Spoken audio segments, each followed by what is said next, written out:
চলো বন্ধুরা দেখে নিই মে মাসের এই বাকি 10টা দিনের জন্য, এই 10-11টা দিনে তোমার লাভ লাইফের জন্য কী গাইডেন্স আছে ইউনিভার্সের তরফ থেকে। চলো দেখে নিই।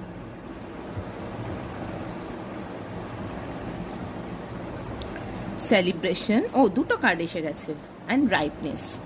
দেখো বন্ধুরা, তোমরা যদি সঠিক সময়ের জন্য ওয়েট করো, তোমরা যদি ডিভাইন টাইমিংয়ের জন্য ওয়েট করো, তাহলে জীবনে সেলিব্রেশন আসবেই আসবে। এবং শুধু তাই না, যে কোনো সম্পর্ককে একটু সময় দিতে হয়।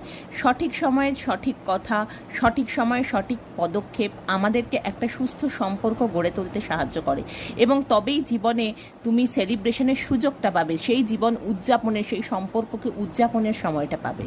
তো কাজেই বন্ধুরা, তোমরা ওয়েট করো সঠিক সময়ে, তোমার ডিভাইন টাইমিংয়ে নিশ্চয়ই তোমার পার্টনার তোমার জন্য এমন কিছু প্ল্যান করছে, বা তুমি প্ল্যান করছো যেটা তোমাকে এই সম্পর্ককে উদযাপনে